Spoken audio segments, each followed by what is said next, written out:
आपने कभी महसूस किया है कि कभी कभी हम ऐसे काम कर जाते हैं जो हमने सोचा ही नहीं होता, जैसे किसी से अचानक गुस्सा हो जाना या कोई सपना जो लगता है कि जैसे किसी और ज़िंदगी से आया हो। ये सब होता है हमारे अनकॉन्शियस माइंड की वजह से। आज के इस वीडियो में हम बात करेंगे अनकॉन्शियस माइंड के बारे में, क्योंकि हमने पिछली वीडियो में कॉन्शियस और सबकॉन्शियस माइंड की बात की थी। तो ये फ्राइड की थ्योरी है अनकॉन्शियस माइंड। हमारे माइंड का वो हिस्सा जो दिखता नहीं पर सबसे ज़्यादा पावरफुल होता है। फ्राइड एक मशहूर साइकोलॉजिस्ट थे। उन्होंने दिमाग को 3 पार्ट्स में डिवाइड किया: सबकॉन्शियस, कॉन्शियस और अनकॉन्शियस। सबसे पहले कॉन्शियस, ये वो हिस्सा है जिसमें अभी हम सोच रहे हैं। ये कॉन्शियस एक्टिविटी है कि आप वीडियो देख रहे हो। इसके बाद है सबकॉन्शियस माइंड। ये वो मेमोरी है जो अभी एक्टिव नहीं है लेकिन थोड़ा पुश देने से याद आ सकता है, या याद आ सकती है कोई चीज़, जैसे आपका स्कूल का रोल नंबर, सोचेंगे तो याद आ जाएगा। उसके बाद है अनकॉन्शियस माइंड। ये सबसे गहरा हिस्सा है। यहाँ हमारी छुपी हुई डिज़ायर्स, डर या बचपन की यादें होती हैं जो कॉन्शियसली हमें याद भी नहीं होती, लेकिन ये हमारी लाइफ के डिसीजंस को चुपके से कंट्रोल करती हैं। जैसे अगर किसी को बचपन में किसी डॉग ने काट लिया तो वो बड़ा होकर डॉग से ऑटोमेटिकली डरने लगेगा, बिना उसे याद करे कि चाहे उसे याद हो या ना हो कि उसे बचपन में डॉग ने काटा था। फ्राइड ने एक बहुत ही सिंपल सा मॉडल दिया है, आइसबर्ग मॉडल। इसको आइसबर्ग थ्योरी कहते हैं। इसमें 10% क्या बताया उन्होंने, कॉन्शियस माइंड जो दिखाई देता है, आइस का ऊपर का हिस्सा, और 90% उन्होंने अनकॉन्शियस माइंड बताया है जो पानी के अंदर नीचे होता है। यानी हम जो डिसीजंस लेते हैं, इमोशंस फील करते हैं और रिएक्ट करते हैं, उनका असली रीज़न चाहे हमें पता ही ना हो। फ्राइड कहते हैं हम अपनी पेनफुल या अनएक्सेप्टेबल थॉट्स को रिप्रेस कर देते हैं, यानी दबा देते हैं, यानी कि दिमाग के किसी अंधेरे कोने में दबा देते हैं।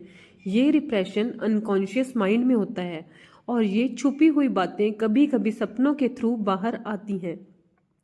जैसे कि एक लड़का जो अपने पिता से कभी जिसको प्यार नहीं मिला, वो सपने में बार बार देखता है कि वो किसी अथॉरिटी फिगर से लड़ रहा है। फ्राइड कहते हैं ये सपने हमारे अनकॉन्शियस डिजायर्स और कॉन्फ्लिक्ट्स को दिखाते हैं सिंबॉलिक तरीके से। हमारी डेली लाइफ में अनकॉन्शियस माइंड का इफेक्ट हर जगह होता है। कभी कभी हम किसी व्यक्ति को पहली बार मिलते हैं ही डिसलाइक करने लगते हैं। क्यों? शायद उसके चेहरे में कुछ ऐसा हो जो हमें किसी पुरानी पेनफुल मेमोरी की याद दिला दे, बिना हमें याद आए।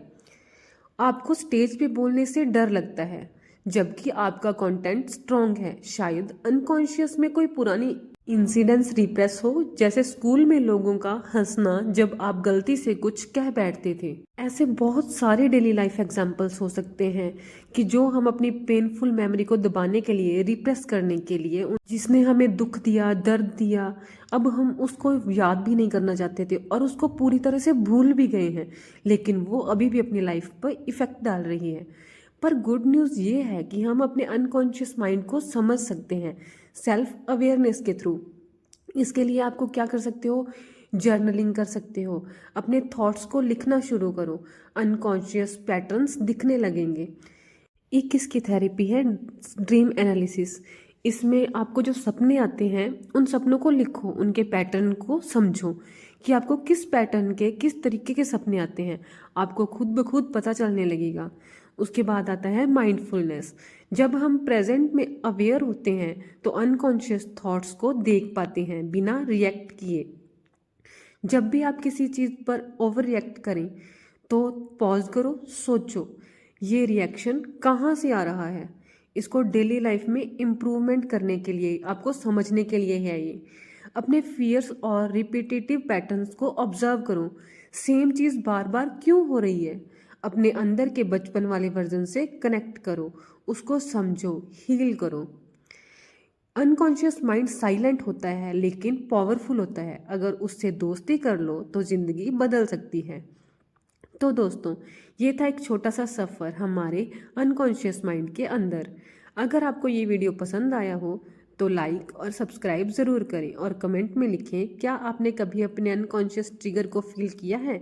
मिलते हैं नेक्स्ट वीडियो में, तब तक के लिए stay curious, stay conscious. Thank you, thank you, thank you.